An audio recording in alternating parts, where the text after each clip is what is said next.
Viewers, আমরা এখন হচ্ছে গানা স্টেডিং এর ভিতরে প্রবেশ করছি। আর এটা হচ্ছে টিকিট কাউন্টার। এখান থেকে হচ্ছে টিকিট কেটে দেন আপনাদেরকে ভিতরে প্রবেশ করতে হবে আর কি। আগে টিকিট কাউন্টারটা ছিল হচ্ছে একেবারে গেটের মুখে, আর এটা এখন করা হচ্ছে ঠিক এই প্রান্তে, অর্থাৎ এখানে টিকিটের জন্য যাচ্ছি।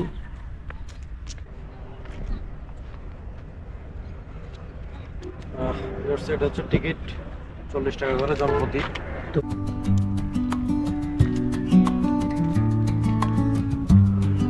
ভিউয়ার্স, এটা হচ্ছে প্রজেক্ট। আর এখানে চাইলে হচ্ছে প্রজেক্ট বলতে হচ্ছে বড় দিঘি আর কি। আর এখানে চাইলে হচ্ছে কায়াকিং করা যায়। ওই যে একটা কায়াকিং বোট, আর কায়াকিং এর যে ঘাটটা আছে, অর্থাৎ এখান থেকে হচ্ছে কায়াকিং বোটগুলো নিতে হয় এই পাশে। আমরা সেদিকে যাবো একটু পরে। দেন হচ্ছে আপনি এখানে চাইলে কায়াকিং করতে পারবেন।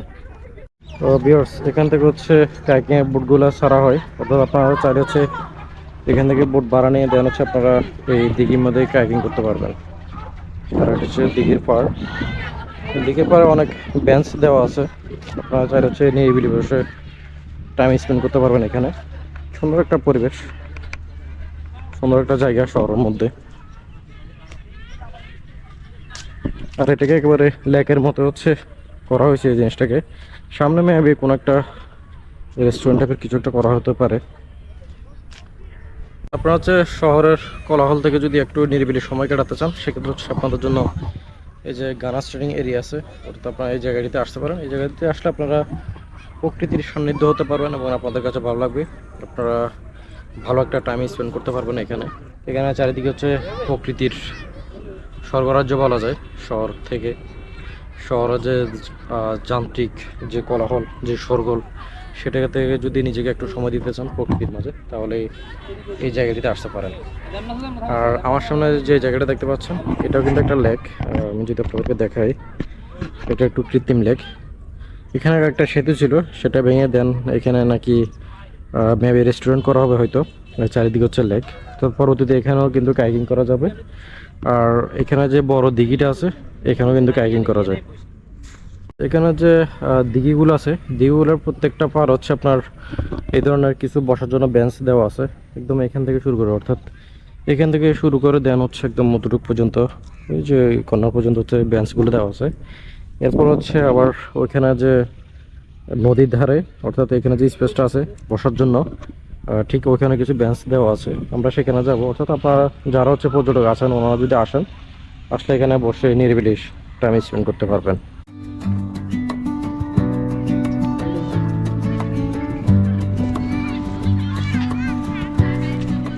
আমরা এখন হচ্ছে পূর্ব পাশে যে বড় দিঘিটা ছিল, সেখান থেকে হচ্ছে আমরা পশ্চিম পাশে আসছি। আপনাকে যেখানে বলছিলাম যে এখানে লেক বানানো হয়েছে, সেই লেকের পাড়ে আমরা আসছি। এখানে কিন্তু কিছু বেঞ্চ দেওয়া আছে। এখন আমি যে বেঞ্চগুলোতে বসে আছি, ঠিক এই হচ্ছে সেই বেঞ্চগুলা।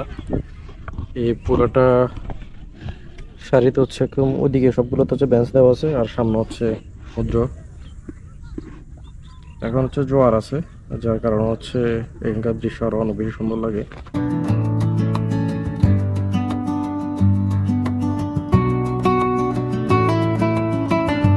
ভিউয়ার্স, আমরা একেবারে গানার্স ট্রেনিং এর যে মেইন পয়েন্ট আছে, সেই মেইন পয়েন্ট থেকে হচ্ছে একেবারে উত্তর দিকে চলে আসছি। আর এখানে হচ্ছে তার কাটার যে ঘিরে দেওয়া, সেই ঘিরেটা দেওয়া আছে। আর সামনে হচ্ছে সেই বিস্তৃত নদী। আর এখানে আসলে হচ্ছে আপনি প্রকৃতির যে একটা ছোঁয়া, সেটা অনুভব করতে পারবেন এখান থেকে।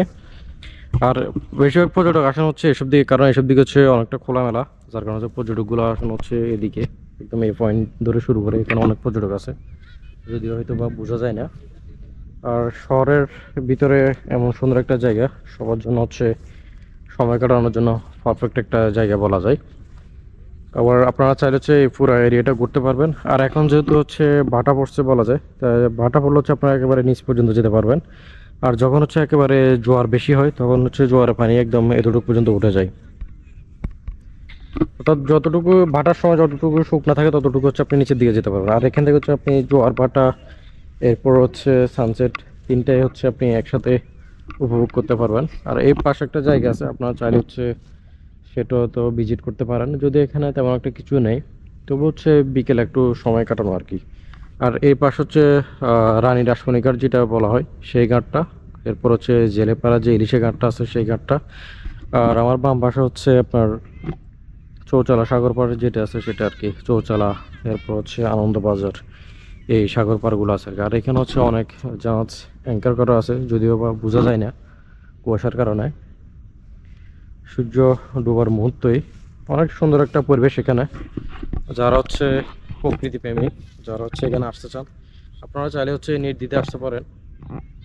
যদিও জায়গা অনুযায়ী হচ্ছে টিকিটের দামটা একটু বেশি, তবু আশা করি আপনারা ভালো একটা সময় কাটাতে পারবেন। যারা হচ্ছে শহরের কোলাহল থেকে হচ্ছে নিজেকে একটু সময় দিতে চান, তাদের জন্য পারফেক্ট একটা জায়গা বলা যায়।